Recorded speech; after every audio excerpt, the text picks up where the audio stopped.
thelawofgod.org. Appendix 8A, the laws of God that require the temple. Introduction. From the beginning, God established that certain parts of his law would be carried out only in one specific place, the temple where he chose to set his name. Deuteronomy 12, 5-6, 12:11.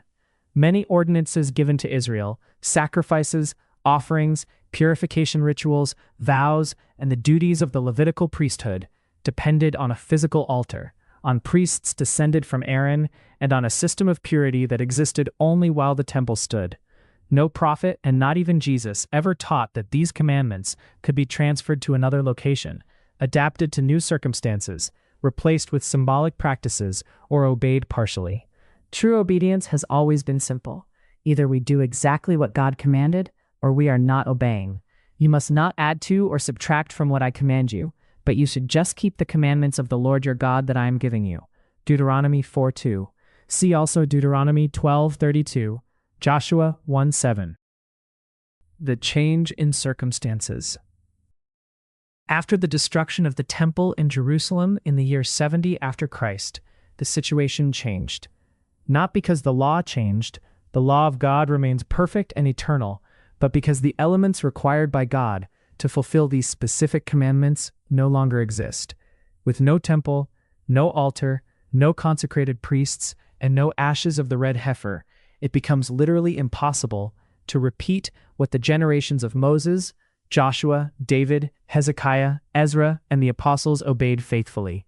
The issue is not unwillingness. The issue is impossibility. God himself closed that door.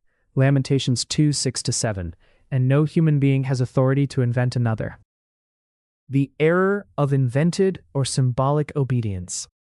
Even so, many messianic movements and groups attempting to recover elements of Israelite life have created reduced, symbolic, or reinvented forms of these laws. They hold celebrations never commanded in the Torah. They invent festival rehearsals and prophetic feasts to replace what once required sacrifices, priesthood, and a holy altar. They call their creations obedience, when in reality, they are only human inventions dressed in biblical language. The intention may appear sincere, but the truth remains unchanged. There is no such thing as partial obedience when God has specified every detail of what he required. Does God accept our attempts to do what he forbade? One of the most harmful ideas circulating today is the belief that God is pleased when we try our best to obey the commandments that depended on the temple, as if the temple's destruction happened against his will, and we, through symbolic acts, can somehow offer him comfort. This is a grave misunderstanding.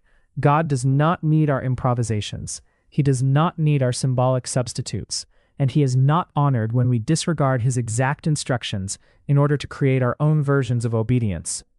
If God commanded that certain laws be performed only in the place he chose, with the priests he appointed, on the altar he sanctified, Deuteronomy 12:13-14, then attempting to perform them elsewhere, or in another form, is not devotion, it is disobedience.